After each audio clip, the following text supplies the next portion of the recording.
Get into O Schmidt. I went to do the hero line, which is faster, wasn't very hard, but we think we might have had a flat going into it because we had it every other lap, and ended up rolling the car. Somehow it self-righted. We didn't have a flat yet. It's the first lap. I know, but I think we got a flat. Why we rolled? We just didn't know it. See, we didn't have a flat. We had it after. It was me. Rolled the car, got a flat, and instead of stopping and changing it, I was like, we might be able to make the 10 miles on the liner. We did not. We barely made it the 10 miles with the wheel. We only had half of it left. I was surprised to see the rotor didn't take much damage, but it was down to just the center. Yeah, it was rough. Gone. I think it would have been quicker for us to stop and change the flat instead of trying to do that 10 miles, because we did rock face, devil slide. We had to do like 4 of the 4,400 only climbs with the flat, which was interesting. But we made it. I was impressed. I looked at him and I was like, you sure you want to do rock face? He's like, yeah, I got it. I'm like, oh, okay. We come to rock face, I lined up to it, pointed, I said, hang on. And we hit it. I think we jumped halfway up it and just kept on going. And it did well. Second lap, we came in.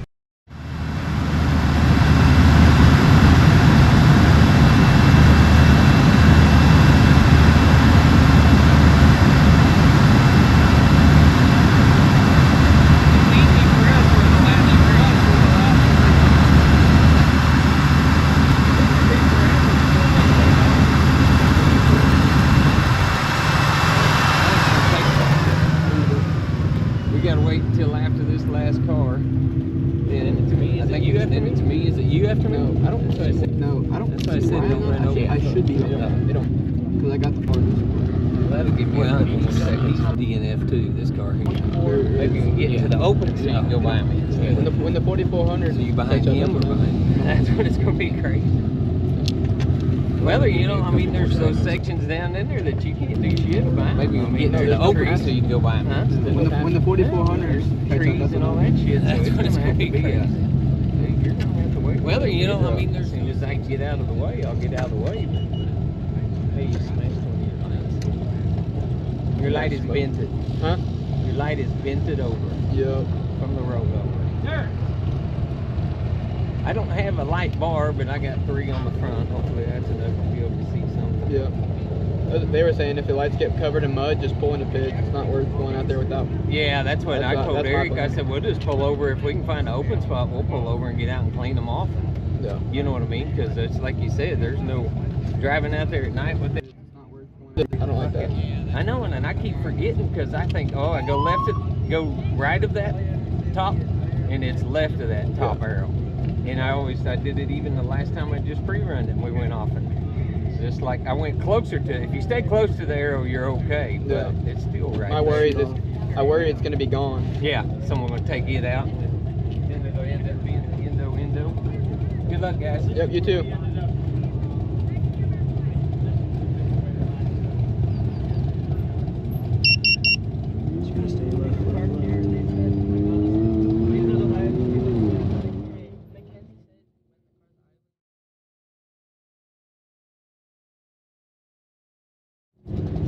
Was I talking about it? No, I'm just saying. Mackenzie just said heads up. The car's not even here. Yep.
guys got a sledgehammer. Can't help thank those guys enough. I think some other teams jumped in because we had to have a sledgehammer to get the wheel off. Didn't take out the brakes, oddly. Magically, I got reception and told them they're going to need a sledge. Yeah, we didn't have an antenna Lost our antenna a couple minutes in the race. when we rolled over. Changed the tire, took off again, going again into Oshmit. I got a front tire. And so we did Oshmit again with a flat, but this time we took the low line, got through Oshmit, and we pulled over and changed the tire. So at that point, we had lost a lot of valuable minutes from watching Farley in the 4800 class, who did it in two-wheel drive, almost the whole entire race in two-wheel drive, and still end up on a podium. My thought process was just go have some fun, try not to kill the car, and see where we end up, because other people might have the same issues. Yeah, at that point, we hadn't had that many people getting past us yet either. We did get bumped by Tad and that girl Chad. Well, they were right behind you. They were a couple minutes, but anyway, changed the flat, kept on going again, third lap, same thing. Going into Oshmit, got another flat, made it through Oshmit, changed the tire at the same time, but at that point I was starting to feel the steering go out. When we stopped the car was smoking. I almost thought it was on fire. I thought it was transmission fluid. We swapped to new oil, and I kept smelling trans, and their temps looked good. Then he started talking about steering. Yeah, so 5 miles into lap 3, we're changing the tire, also filling it with fluid, and we got passed by Tad, Chad, and the USD buggy, Chris. Yeah. And they were boogieing. I'm like, okay, we're lap. So actually at the end of lap 2, Paul Wolf lapped us, so I knew we were only gonna do 3 laps. But unfortunately we had to do like 2-3 miles and then stop, put half quart in fluid each time. Yeah, it got worse and worse, but it started to be about every 5 miles to a quart. So not great power steering economy. But we had fun. That was the beauty. Calculate that. Yeah, that's not usually something you look at. But the difference was we never got stressed out. We had a lot of fun. Tried some dumb stuff. Giggled a lot. Made fun of a lot of other people because. By the way, we don't recommend driving with that heavy of a leak. No. It was a muddy course, and we were dumping a lot of water on it. And I had a reverse camera to watch, see if anything got spicy. If it would have been a desert race or short course race, we would have pulled. We probably would have started on fire.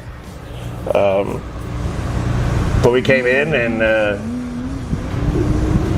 we watched somebody else. It was Chad. His wheel fell off, and we watched him trench like the last 3 miles. So we weren't the only ones that did it. But I think he got 4th place or 3rd place. Paul ran away with it, got 1st place, and we generally just had a heck of a lot of fun. What was it, a turkey? We did. We went to turkey chasing too. That was weird. He started going cluck, cluck, cluck, cluck, cluck. No, it was gobble, gobble. Gobble, whatever. But yeah, so not the race we wanted. We did finish 8th place overall. We got finisher points. So I think that's 950 points. So that'll set us up for nationals. Good nationals, because we did one of the few that actually finished King of the Hammers. And we're getting ready to go to Indiana here in about a month. A lot of my hopes and thoughts for the next race is first, finish.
with finisher points.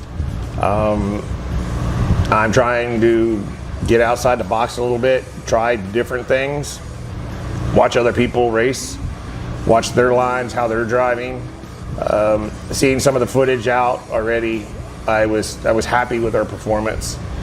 I go back and look at the, Philip McGilton and Paul Wolf and the other guys.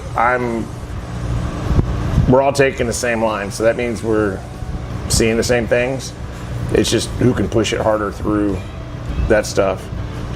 This past race was really rough, track-wise. I felt better after this race than I did in October.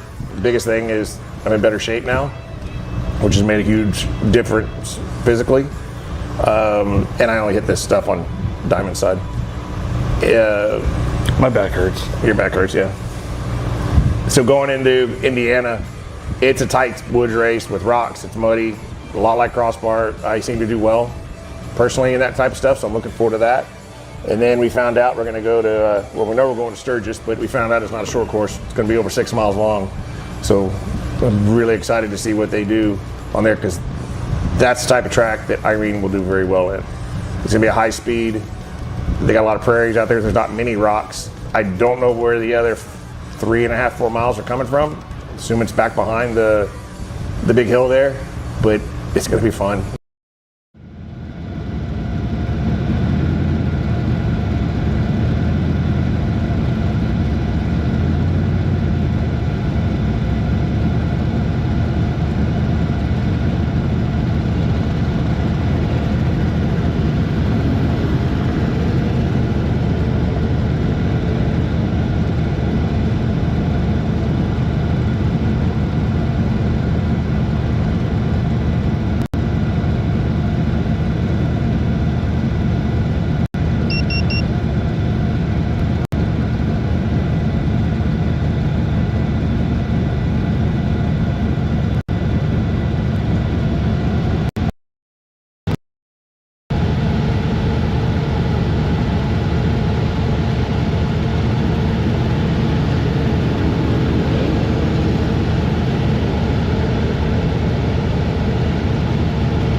I'm looking forward to it.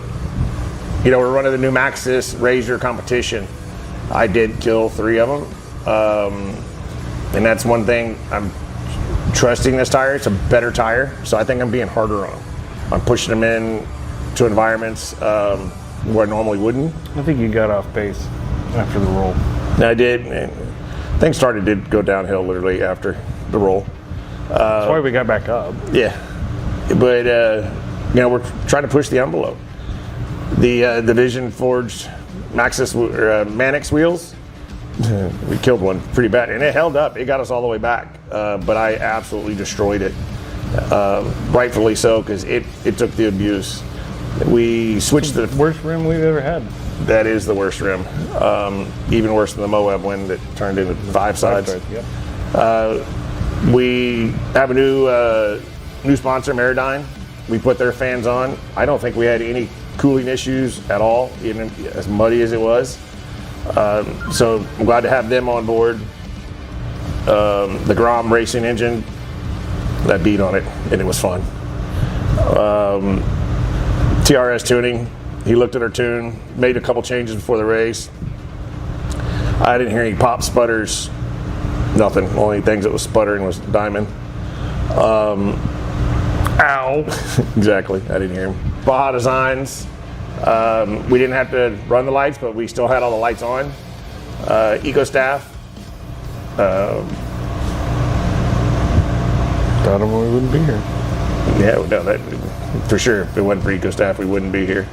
And then Dynamic Motorsports, torque converter. They've got us set up pretty dang well with that torque converter. So I like it. He's gonna make a mean green bean. A mean green bean. That's what he calls them.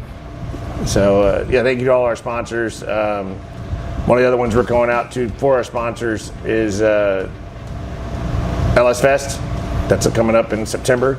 We're gonna get a lot of eyes on us, and you know, we'll celebrate at Vendors, another sponsor. If you're ever in North Dallas, check out Vendors. You'll see a lot of our broke stuff there. I like to see people, when after they watch this video, make comments so we can actually see that they're watching this. And tell us what your favorite part is.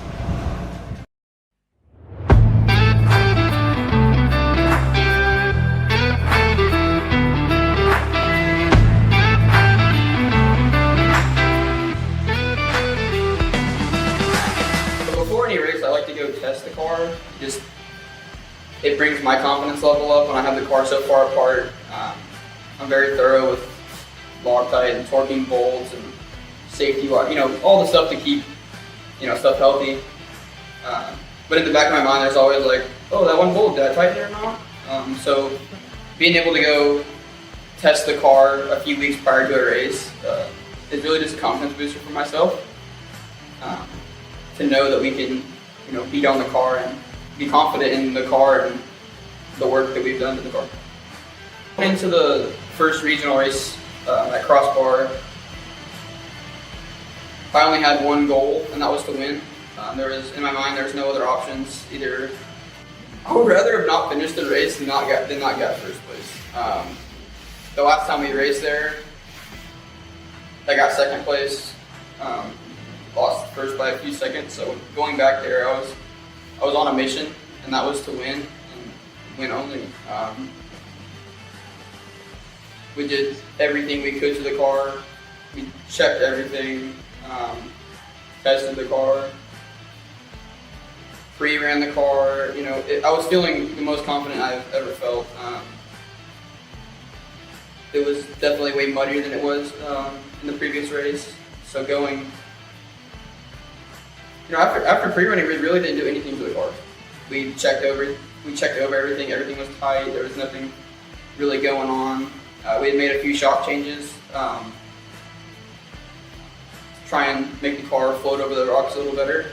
It's really good in the rocks and in the smooth, but trying to get the chatter out of the car is a really big thing to keep myself and Johnny from getting fatigued during the race. And then that's when we really started making mistakes, when our bodies start hurting or we have to slow down because of how brutal it is. So we made those changes, and the car was 100 times better than it was the last time we had raced there. It was the fastest I've ever felt the car. Qualifying morning, We'd gotten up early. We'd filled the car up, done all the prep work the night before on the car. We went and drove the car that morning around 6 a.m. Just put some miles on it, get some heat and everything. Went back to camp, fueled the car. We were still feeling good about everything. There was no flaws. We got to that starting line, and again, my only goal was to win, and we did it. It was a little sketchy. The car's not quite set up perfectly for short course racing yet. We're working on that. But to be competitive out there against those guys, there were some really fast guys out there. We had to push the car hard, so we were getting a little sketchy in the turns, a little two-wheel action. But what really made the time up, I think,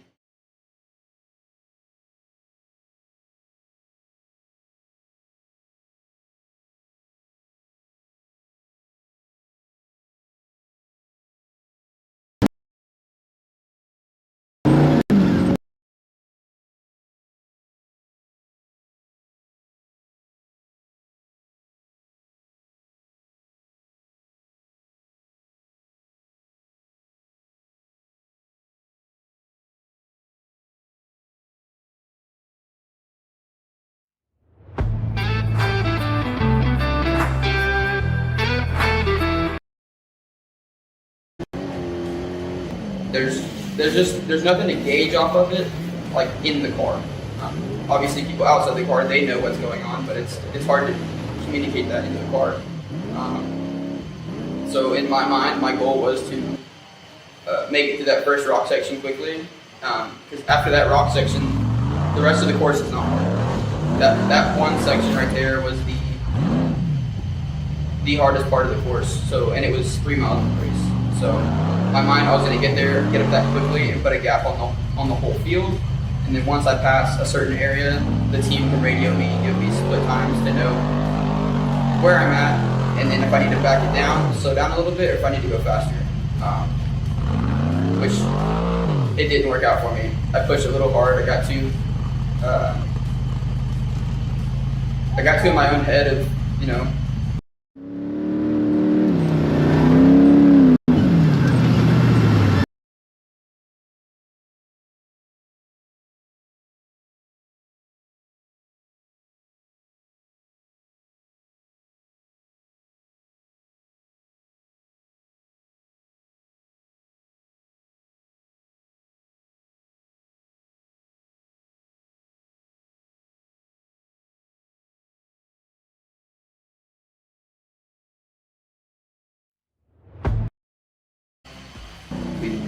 we came into pits. We told them previously on the radios that we to check our rear tires. If they're bald, we're not going to be going anywhere. So we pulled into pits. They ended up throwing 2 brand new tires in the back, and then we headed off for our second lap. And my main goal was to get my finishing points. Since the car was broken, we had to finish that first lap to get finishing points. But once we realized we were actually doing pretty decent still, I was like, well, the car made it this lap, let's try it again. If we can do a lap and only have to winch twice, that's still a really good pace. So we went to the short course, same exact obstacle where I broke the front end. I pulled up there, actually got the front tires on top of the waterfall somehow. Johnny popped out. We winched up that. Now remember, we had to winch up another little area every time because it wasn't enough wheel travel by the time we got out of the turn. So I would winch you out of there, throw the rope back at you, you would leave. Oh yeah. So so the trails, it kind of does like a horseshoe. There's an obstacle on top of the hill, and then at the bottom where I grew up. It's kind of like a stair step, but the stairs aren't.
even. It's like one's here, you know.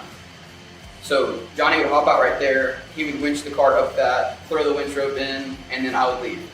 And then he would just walk like down the hill because I can make everything else in two-wheel drive, going down the Hell's Gate area and then down the waterfalls.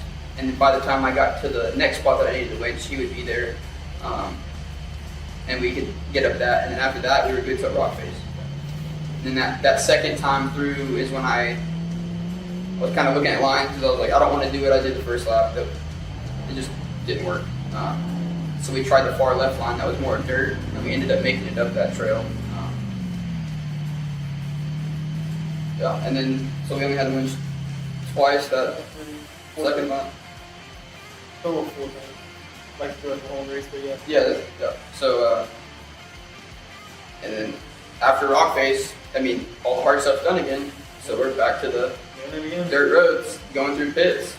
Honestly, we had a lot of fun. Oh yeah, When you do that, that was yeah. It got sketchy at times, but it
was one of the most fun races I've ever had for sure.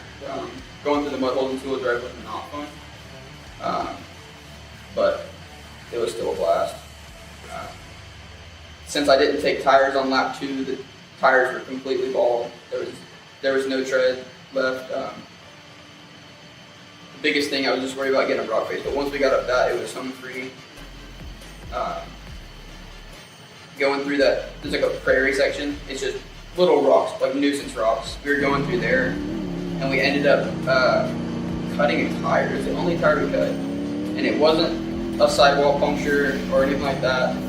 The tire, like, it went flat because there was no tread left. Like we burned all the tread off of it, basically.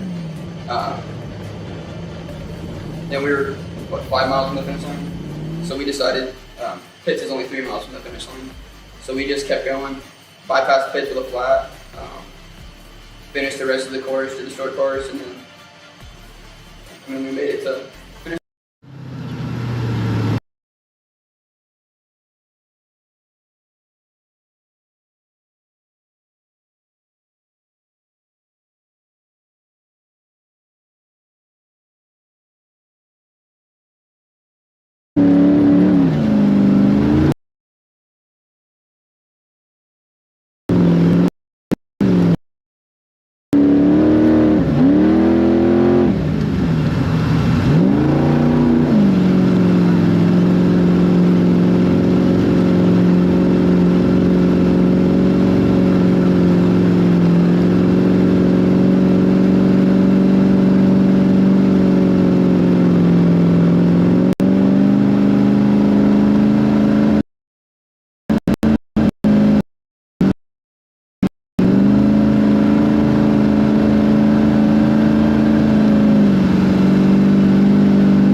We had no clue, really, that we were in third. We were hoping for it, but we didn't know for sure. Yeah. We're glad the way it turned out for the circumstances that we were given. Good outcome. So we just want to say thank you to all our partners and sponsors that make this possible. Without them, there's no way we could be doing what we're doing. Thanks, the whole team makes it happen. With just one person, none of this is possible.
So it takes a group effort to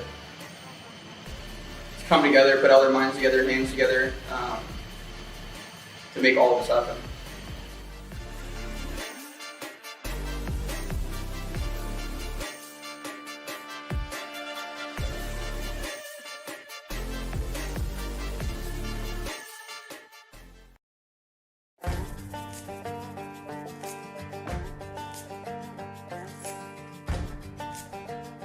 It started out right when we got back. I ended up pulling the axles out of the car completely, stripped them down, found some issues, addressed any issues that were with the axles. I just wanted to get that knocked off the list first. The car went down to complete chassis, got rolled outside, completely cleaned, inspected, for more cracks and any kind of fatiguing on the chassis, any kind of bolt holes that were any messed up or anything like that. We just stuff you want to know that's right before you start a season of racing.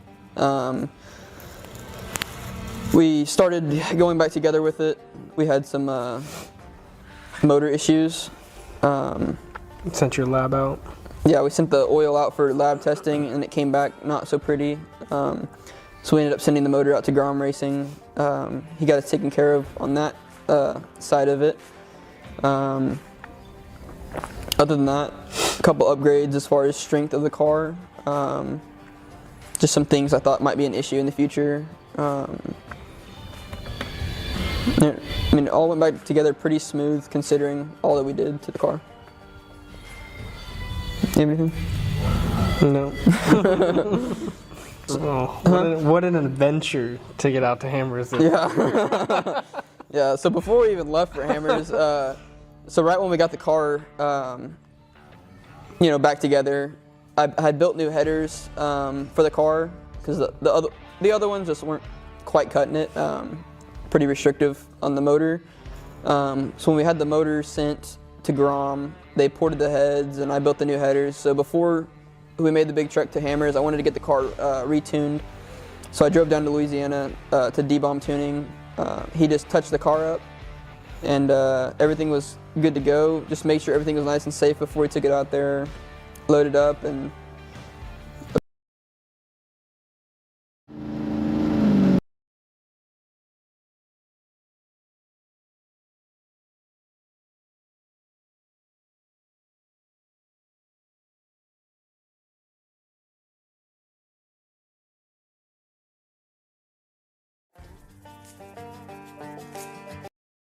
on the car. Yeah, everything went fantastic, really. Yeah. Then a couple days, then we got into pre-running, and we got to start pre-running with Aaron Smith and Kevin Jones. Kevin Jones knows that area pretty well, and so we decided to just kind of divide and conquer there. Let's say day one of our pre-running. Yeah. We decided to knock out the lap 2, which would be pretty much all the rocks and a little bit of the desert. And that's when we found our first issue. And that's when we found our first issue. Yeah. And we were all the way almost to the very end of lap 2 rock trails, and we're on Sunbonnet, and Aaron was in front of us, so I was kind of following his line. The car just didn't like the same line Aaron's car did, so I backed up and I tried a different line, and as soon as I went to hit it, the axle shaft blew up. It was brand new, kind of one of those freak accident deals that just doesn't happen, and it happened, of course. So that ended our lap 2 pre-running. We got it back to camp. talked to several people. Talked to so many people. Casey Gilbert and Eric Miller actually ended up having the parts, and then Brannick had the rest of the parts to complete the package that we needed to get the car back running and in good shape. So we spent that night tearing the car apart, fixing that axle, and inspecting for any more damages that it had done. And then after that, I think we went and beat on it in some more rocks, just to gain confidence back, because that was a real confidence killer right there. Yeah. 0 issues all the way to a part that typically should not ever fail, to failing in day 1. So we got our confidence back in the rocks. We were monitoring those shafts like crazy. And then after that, we're pretty good to go, and we started our desert testing. Shock tuning went really well. Johnny and I's mission was to get the car ready the night before, because we already had to wake up, super early to get over there in time for what we were doing. You're spending time over there, so we want to start bright and early. So we got over there. Wayne started messing with the car. We went out. We made a few changes. That was a little better, but I was still. The best way to describe it is just out of control. Like I could not. Like I knew what the car felt like to be at a competitive pace with other people, and I was pushing the car to that limit, but it was not sustainable for the whole entire race. It was a constant car crash of keeping the car straight, and I wasn't satisfied with that. So we started talking to people.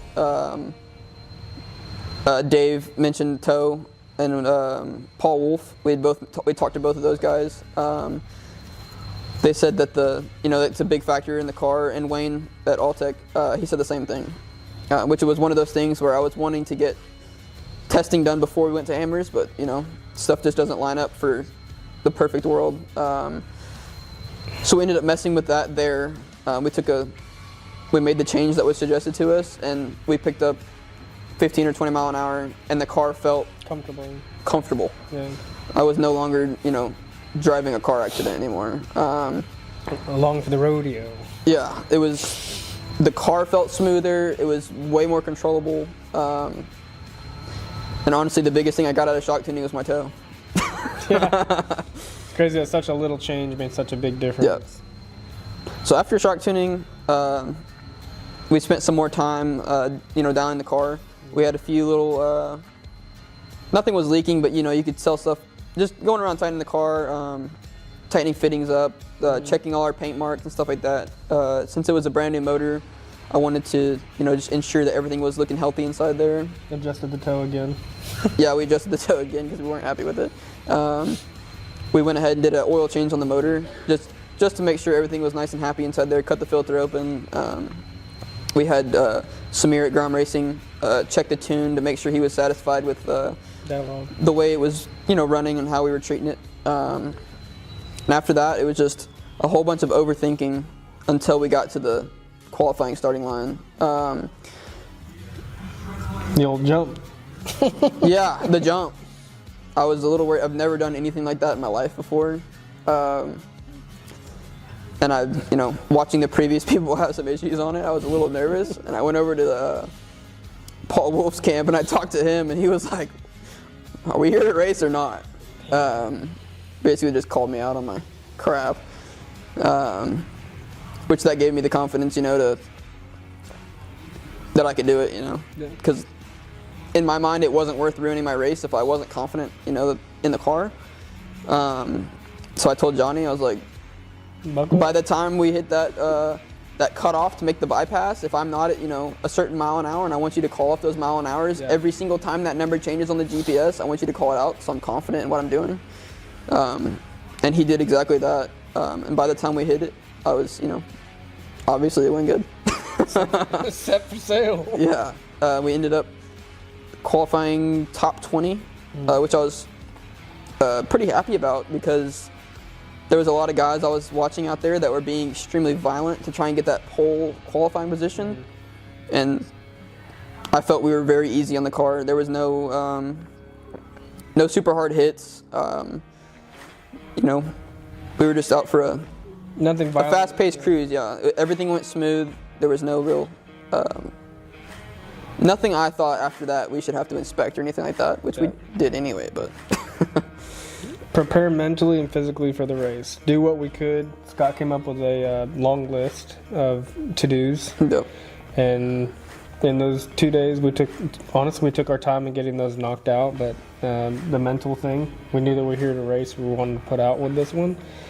And so slowly got our punch list knocked out and prepared for the race. And we went through everything. Every wheel and tire came off the car. We inspected the brakes. We inspected every hydraulic line, transmission line, oil line. Checked everything. Every torque mark on the car is noted, and we checked all of those. Inspected the differentials, transmission fluid, motor oil, Greasy U joints. We greased, everything you can grease on the car.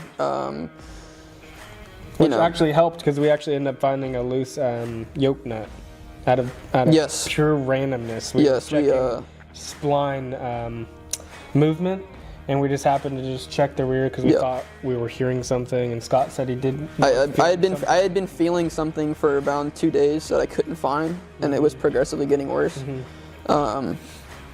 I had torn the full interior out of the car, checking carrier bearings, checking everything in the car I can think of. Differentials were getting checked, unit bearings, brakes, the whole nine. I could never find anything. And then we were just going through that checklist of checking drive shafts and splines and making sure everything looks healthy.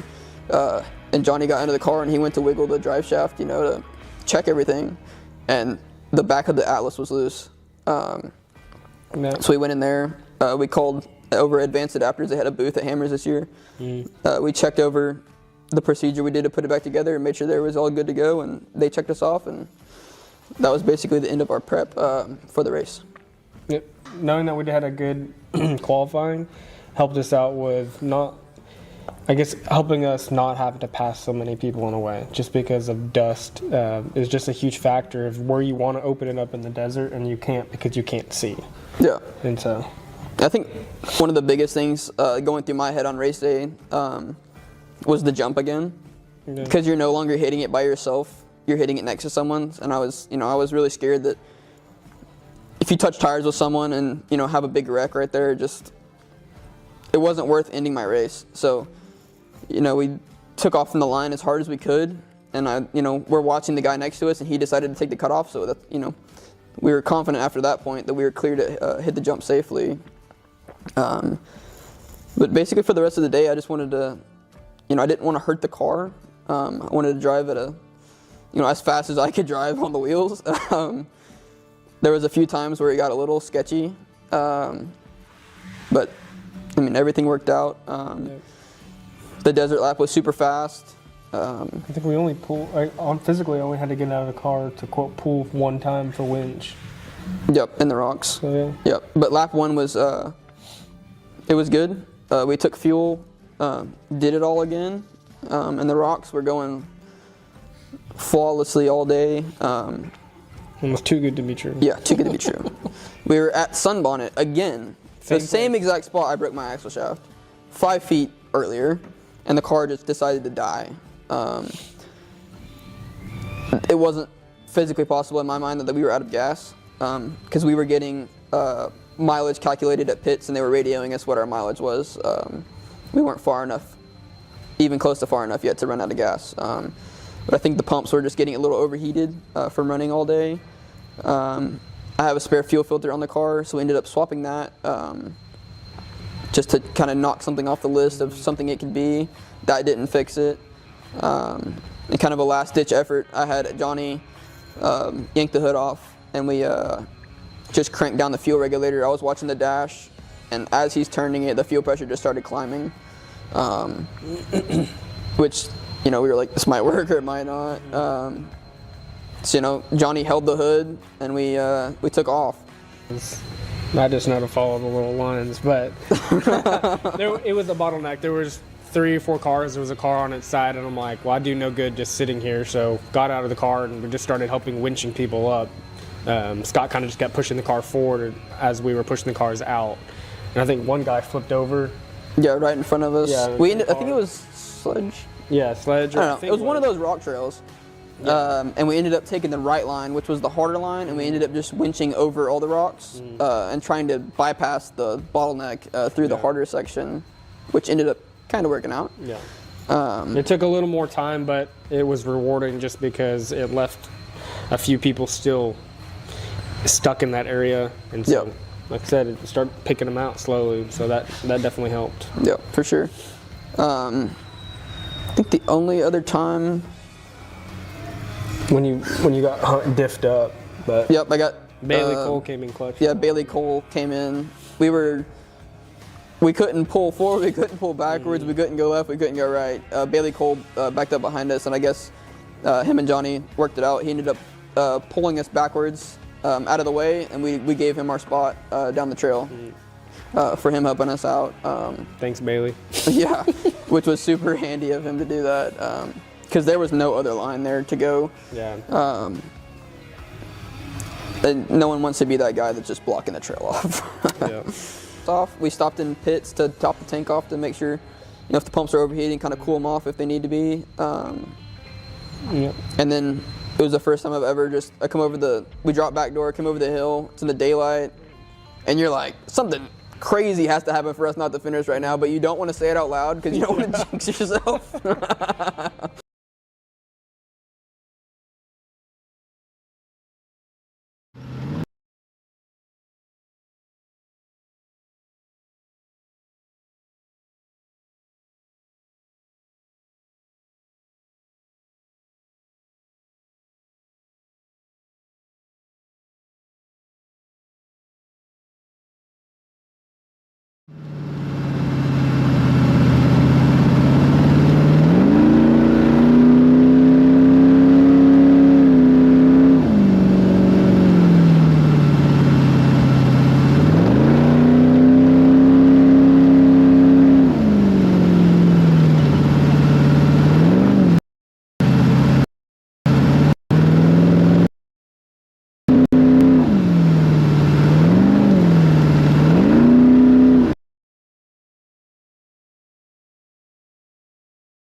Just like that last home stretch. Yeah, And you're going around that last turn, and you're like, oh, don't mess up now. And then it's during the daylight, and you're just like, this is.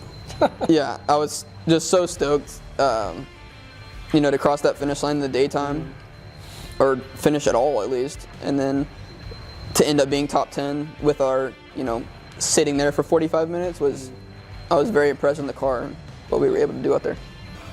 So excited to be finishing, but at the same time, I'm so mad at myself that the car had an issue. I felt like I threw it away by having that failure, and it really got to me. With how long we sat in the bottom of it, I know it don't matter now, but with how long we sat there fixing the car and how good we did, it really upsets me that I let that slip past my fingers while prepping the car.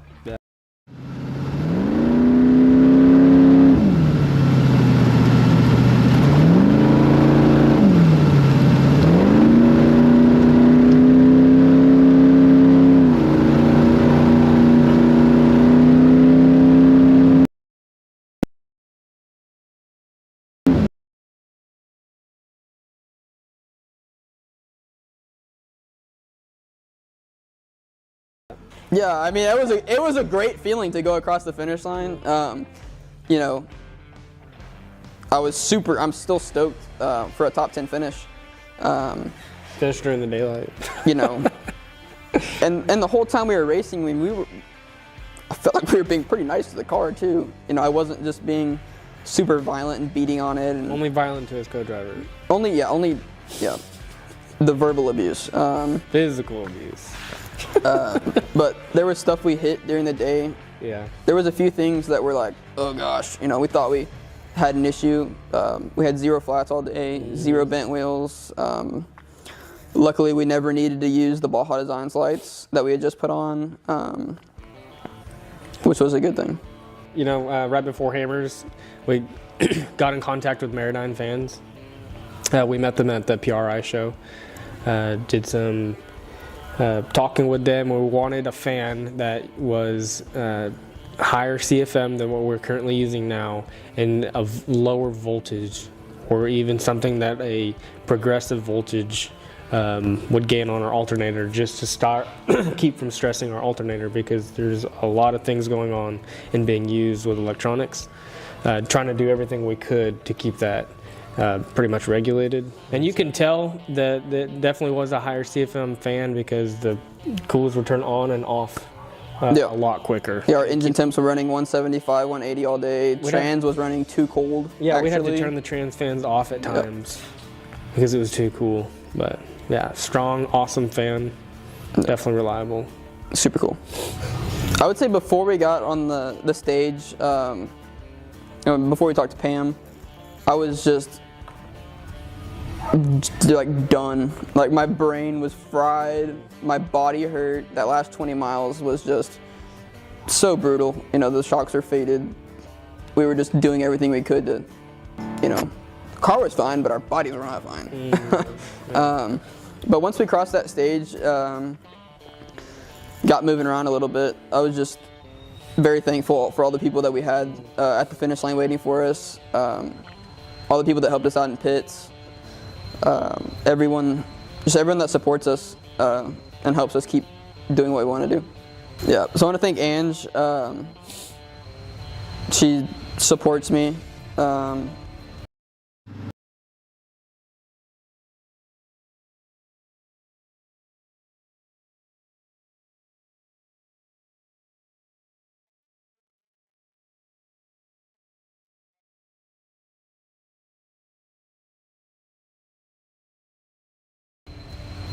In ways that, you know, that I never thought were possible, really. Couldn't do without her.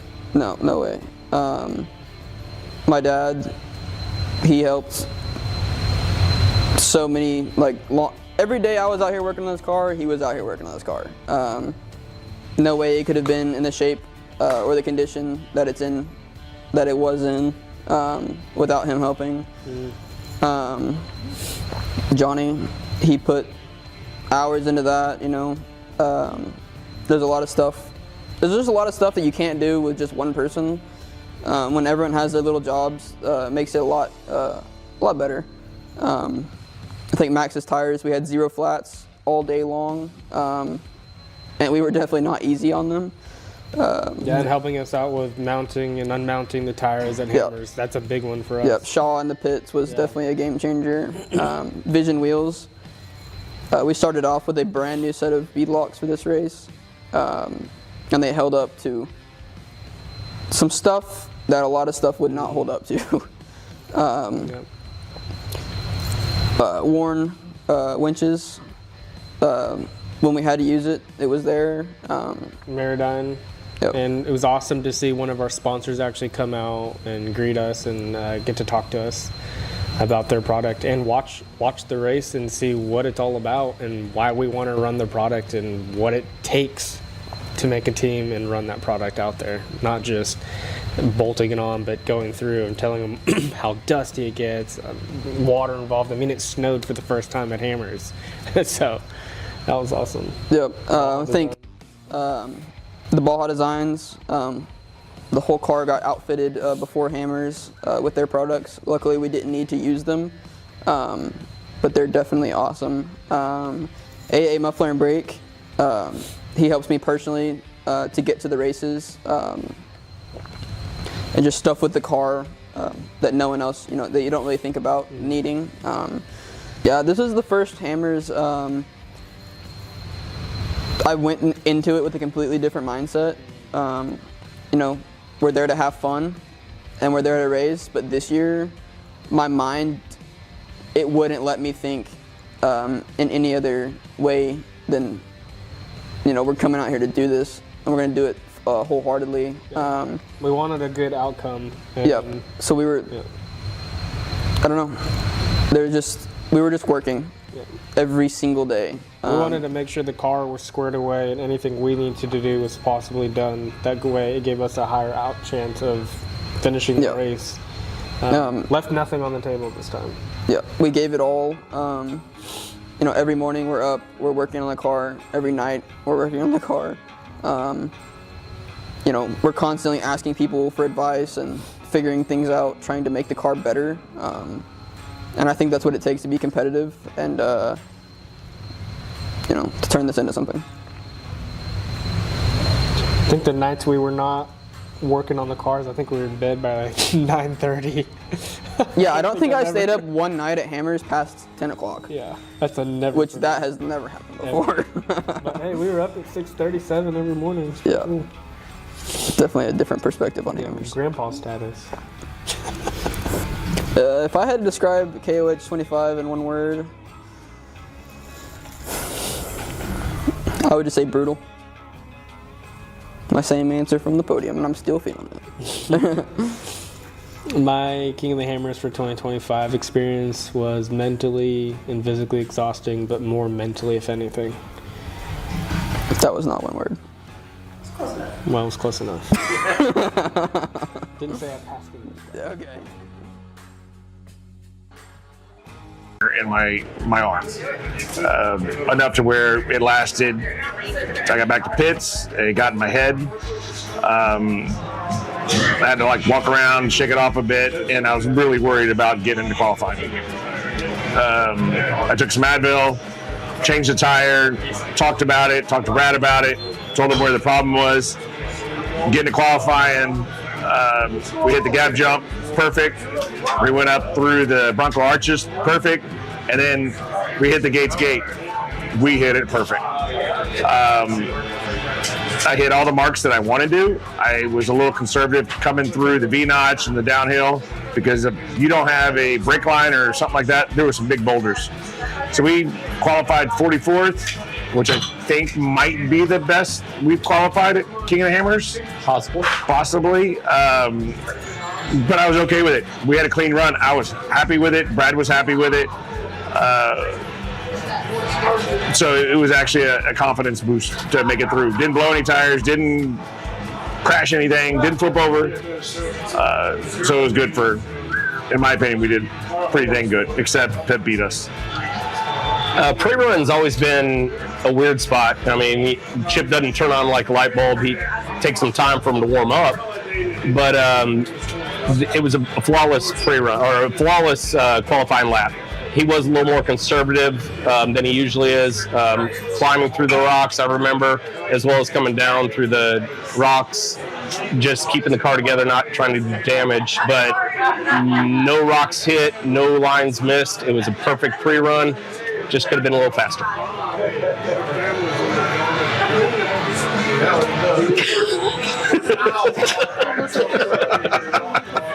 Truth? That is very true. I can say this year, with even the transmission issues, the motor issues, the whole team was calmer. We got along. The stress wasn't as high as it was in the past. Every team fights. But this one was a lot less than we had done in the past. So the couple of days that we had between when they shut down pre-running to when we were going to race, and even Scott's race, was actually kind of relaxing enough to where we didn't know what to do with our hands, type deal. We went and studied the notes on lap 3. Could have done better with some of those, but we didn't know that.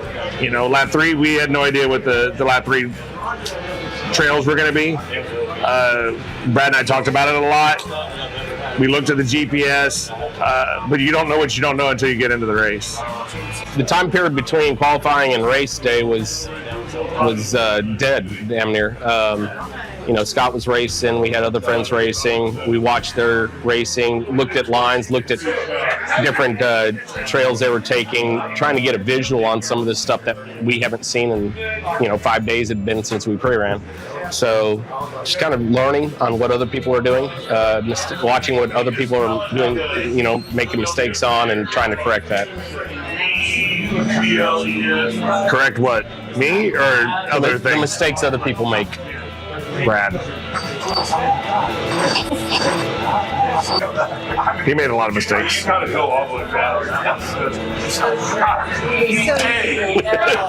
made less than you. So the mindset getting in the race car, one is they filled in the gap jump, and we didn't know it until we pulled up to the line. There were some accidents the day before. Actually, I think there was a few different accidents. But we had a plan for the gap jump, which was right off the start line. That changed. Then we're sitting on the start line, and we all start moving, and Pip doesn't start. So we're like, do we go around or do we help? There's some confusion there. Then we were like, screw Pip. Scott came out. Scott came out, our savior. All of our saviors, to be continued with that. So we went ahead. We got into lap 1 and it was dusty. Even though with the snow the week before, the weather, I thought it was going to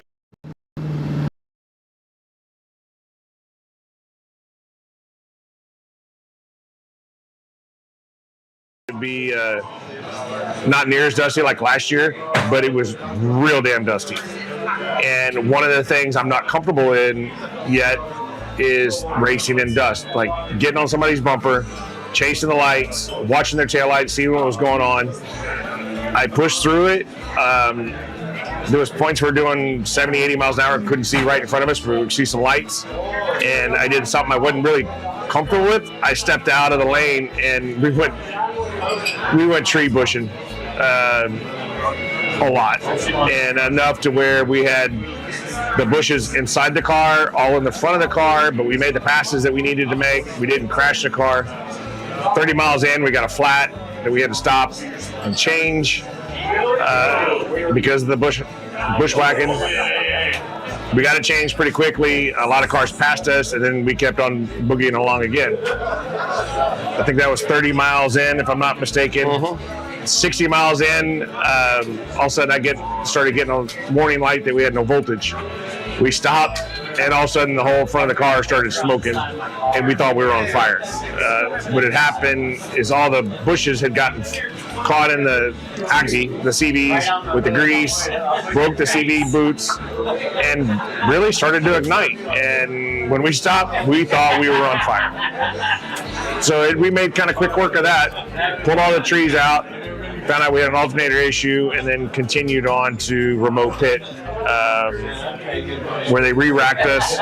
We made the decision to keep going to main pit because main pit had more tools and capabilities, and then that's where Farley and Littlefoot and St. Clair's and I don't know who all was on the car, but they made real quick work on changing the alternator.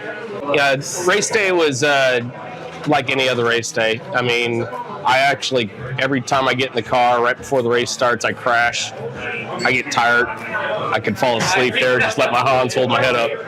But, once that green flag flies, it's race time. Started off pretty good. We were clipping people off left and right. Once we got to a bigger groups, the dust was just overwhelming. You couldn't get far enough outside the dust. We were at one point like over 100 feet off course trying to look for clean air, but with 3 cars in front of you going 3 wide, just they putting up so much dust, you couldn't see around it. So every time we'd pop our head out, we'd hit a bush. Try to get your head outside of the dust, you hit a bush. And, that's part of racing. I mean, learn how to deal with it, but that's what qualifying up front is good for. So lap 1 being as chaotic as it was with the alternator, the tires, the bushes, it made lap 2 a little conservative, but all of a sudden we had clean air. And I think in lap 2 we went the fastest we had gone the whole day. Our top speed was a little over 101. We could have gone faster, but we had a vibration somewhere in the car. So right around 90 was our magic point. And we still kept picking off cars. In lap 2, we made up a lot of time in lap 2. We got into Jack. We did a little rock bouncing in Jack. Brad got us into a position where we could winch really quickly. And I think we passed 8 cars going up Jack. And then we continued that on through lap 2. Then we get into refuel, end of lap 2. We go into lap 3, get into aftershock, and I'm feeling something goofy with the steering. And we hit some things kind of hard. There was some G-outs, there were some rocks. The car was abused. And so the car started stuttering on the steering part in lap 3. We also had an alternator that we replaced that wasn't keeping up with the voltage, so we couldn't run everything we wanted to, which gets into the last half of lap 3. So, but at the beginning of lap 3, we come in and Littlefoot and Farley there as soon as we pulled in with a new rack, because I had a feeling that there was some issues that we saw was leaking when we went out on lap 3. We come into remote pit. I could feel it shuddering. They showed up with a rack. Normally that rack takes about 2 hours to change out. Those guys somehow slammed that thing in there. I'm going to guess no, it was less 30 to 45 minutes. Yeah, Jackson and Kevin. And Littlefoot. And Littlefoot and Farley when they showed up. But yes, they had that out before Littlefoot and Farley showed up. And they were slapping it back together. Getting it out's easy. Getting it back in is a lot harder. Also, at the same time, Pip and Diamond came in with the fan issues. I guess they don't have big fans anywhere in the race. He'll be a fan of Pip. Yeah, I don't know who's going to be a fan of Australian, but they came in at the same time and still got out ahead of us. But we did catch them going up full of hate. They were stuck in their Aaron, who broke. They went over Aaron. We're going to be opposite. We tried to go under Aaron. Didn't work. We got hung up. And they boogied on. And the rest of lap 3 was, I would say, mostly uneventful, although we couldn't really see. We got stuck a couple of times around trying to get around Josh Blyler's car, trying to get full of hate. We winched a couple of people, and in that part, the alternator wasn't keeping up, so we would go to like 9-10 volts and make the car run like crap. Still, then we come into the finish with another flat, which was probably my fault. Brad and I weren't talking. I wasn't driving. See, we need counseling after this race, and I'm sure many other co-drivers and drivers need counseling because this crap about not knowing where we were going. Actually, I thought it was pretty cool. Which I'm going to speak on later. Go ahead, speak on it. No, we're not there yet. It's a safe place. You can speak on it now. It's not. Coming out of lap 1 into lap 2, car felt good. I mean, we felt good. We passed, once we finally got into pits and we came through with a flat tire, there were so many cars loaded up in pit 2. We passed another 8 people there. I mean, big names in there, big cars. Just everybody was having issues going through the rocks. When we pulled out of there, I think we gained more spots, even, all the people we passed in the desert. But, that was just setting us up for lap 3, which would be a trial of everything that we can do. So You said we. I said we. Well, I do rely on you to do some things. So we also rely on each other, but one of the things about being in the canyons and not knowing lap 3, the GPSs we use as slow as we were going, because we're crawling on rocks, not because we're slow. A little bit of both. A little bit of both, maybe. The GPS spins. So there was a lot of trying to figure out which way we were actually supposed to go. And if we're not moving, I cannot tell him what direction he's pointing. The second he stops and says which way, the GPS just starts doing this. And so I don't know which way until he moves. So there was some words said inside the car. And then also the GPS shows me one line going forward. He asked which way to go. I said, keep moving. I'll tell you when you're wrong. I was wrong a lot. So lap 2 and 3 in the rocks. It's always difficult in the rocks. We've never really had big problems. Usually I get out of the car maybe twice a race to winch around a big obstacle or another car. I got out of the car 4 times to winch around other cars. Actually, I think we only had to winch 2 for us. We winched 3 times total. All 3 were to get around other cars, but I winched more cars out of our way to go through that spot in order to get there. We did it at Jackhammer. Jack, catch me if you can. Catch me if you hate. Yep. And that one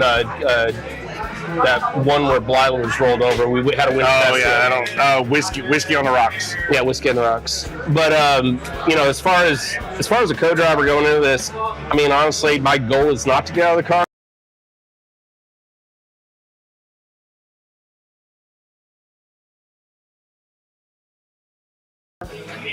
I hope he drives good enough so I don't have to, but that never happens. So, each year Navigation. When we came up to Jack, there was no navigation around that. We had to winch up the side of the mountain to get over it. We did. I think we pretty much did the hero line. Oh yeah. on going up Jack. And we made up most of it and had to winch the last part of it. Correct. But when you get out of a car, like when we came to Catch Me If You Can, Monkey with the Knife was there, stuck, wedged. His rear tire was undercut, his front tire was undercut. He couldn't go backwards or forwards. I sat there with his co-driver trying to winch him out of there until I finally had to have Chip go around the obstacle, hook up to him, winch the cage over just to get him out of the hole. And then Chip got back in line and walked the whole thing, never winching once. So as far as lap 3 goes, it was learning for me as a co-driver. I've always seen the lap 3 trails. We've tried the lap 3 trails. That way we know what to expect. I didn't even know where the exits were for the lap 3 trails, and because they haven't been ran in so many years, very difficult to decipher in the daylight. Imagine doing it at night. When you pull up to the T on your GPS, you can see it. You can't see anything on course. There's no tracks or nothing. So you're driving blindly in the direction of the GPS. I did my best. Like I said, the GPS spins if you stand still.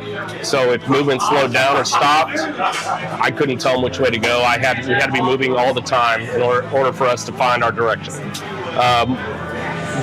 Did my best at hitting all the RCPs. I already have plans for next year when they do this again to us.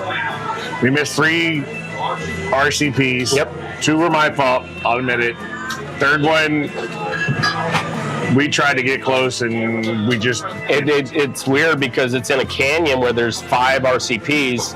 We hit 4 out of the 5. How did we miss that one? We don't know. Maybe we were on the left side or right side. Not sure how it happened, but it happened. Surely computers don't mess up. Neither do co-drivers. They're more reliable than computers. They're more reliable than drivers. Probably. So one thing that was really cool is we had a lot of different teams. We had a lot of different people. We had half the crew we normally do. Diamond Dave did awesome with the cars. Pip coming over from Australia to come keep racing with us, and they had a lot of trials and tribulations. And I say y'all, and they finished. Wicks Family Racing, they finished. Farley, he finished. We finished. So it's a huge thanks to everybody that came out and helped, supported us, did it late nights. Mackenzie, Tyler, YouTube, just doing the videos and coming out and supporting us. It was a badass race, and I wish Z was here to come see the 4 of us finish. Every race has its own hurdles, but the major one is our lives in general. We have to break away from our lives to go to these races, and it's our families that support us and help us. Our families and our friends that take care of things when we're gone. Whether or not it's our employees or our co-workers. I'd like to thank every one of them because we couldn't do this without them. Also, lost it. It's okay, I'll come back later, kind of like the GPS. Yeah. You're still hydrating from the race? I'm good on water, thank you. One of the biggest things is I wore this little nifty watch or bracelet. 6,200 calories I burned in that race from sitting in the car. They probably thought you were walking because you were going so slow. I did get like 60,000 steps. I hate you. I'm interviewing for a new co-driver. And a good driver if there's one out there. You can ride with Paul Wolf. He only has a single seater. I know. To have all 4 cars, even though one of them wasn't in that class, it was in the 4,800 class, but it was a new car. As hard as this race was, and as difficult time that Dave Cole made it for us in a good way, it's an accomplishment. Because I want to say, and I know in the 4,400 class, only 27 out of 100 finished. 4,800, I think the percentage was even a lot less than that. So, but the morale for our team, especially Pip, who's coming from Australia, I think the past 4 times and hasn't finished, it had something just dumb happen. Just watching the morale for him to finish helped the morale for the whole team, and that I'm grateful for. So it's the never give up attitude. We could have given up when the motor blew. We could have given up when the transmission blew. I can tell you that Pip raced with a motor that had, I said it was domed pistons. It was really when the valves hit it, but we ran it anyways, and it did badass. We also ran, Justin, us, and Pip also ran the new project tire that Zany and I started helping develop over 3 years ago. Now it's real. It's in production. It's the tire. Won't speak about my experience with the tires, but I can tell you that Pip and Justin did badass on the tires. I had a little bit different issue, which was self-inflicted. You look back, 100 cars entered and 27 finished, so 27%. 100% of our team finished. I don't know if there's another team out there that can say that. I look at all the big teams out there that have multiple cars, and I don't think they finished all of them. So that's something that's amazing. I mean, it goes to the dedication of our team, Dave and Justin working on the cars, Scott working on his. Just the dedication to getting these cars to the finish line. The hard work pays off in the end, and we all make it. What I would take away from 25, just keep going forward. As many problems as it's going to show up, and they will, keep going forward, because I can tell you, we had a lot of challenges, whether they were tow vehicles, whether they were race cars, whether they were picking people up from the airport. We just kept going. We made it work. We adapted, and we got along better than the team got along better than I think we've ever had. And if you're really truly a race team on the desert and been there for 2 weeks with the team, with a bunch of egomaniacs, which we all are, you're gonna fight. And we didn't fight this year. And it's the first time I can really honestly say that we got along. Any motorsports racing is filled with alpha males, alpha females. I mean, but we're in this sport because we think we're, some of the best. We have something to add to the sport. So there's a lot of hard egos out there, a lot of attitudes, but being able to make all that work together, it takes time. Even like a marriage. I mean, a race team is kind of like a marriage. You're not going to be happy all the time. But hell, Lori's making fun of you behind you. Why is there a gun at me? But you're not going to be happy all the time. But being able to work through those problems and support the team. Say I'm sorry. Say hey, I didn't mean it like that. Keep your team close. He doesn't do that. Yeah, you're just doing that because you're on video. But being able to keep moving forward regardless of conflict is hard, and learning how to do that, we've done it pretty good. So we had a lot of sponsors that helped us: Maxis, Chris, Rosie. We got the new tires. They came in at the nick of time where we had to go into town to get them. Vision, Dynamic Motorsports, EcoStaff, Johnny, TRC, Tuning, Grom Racing. What? Firebenders, Baja Designs, Lights. Firebenders. Yeah, we're at Benders. We're support. I'm drinking water. Brad's not. I'm drinking water as well.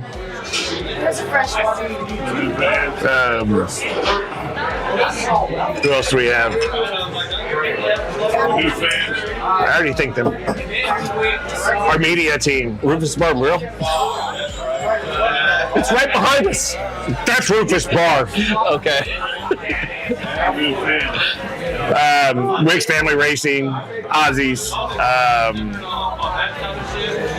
Who else was there helping us? The St. Clair's, SCR Racing, Wolf Racing. I do want to say a great shout out to Jackson and Kevin. I've seen that rack. I've personally removed and replaced that rack multiple times, and I've never seen it done so quick. Yes, Scott and Johnny came in and helped, but you can't fit 4 fingers in there.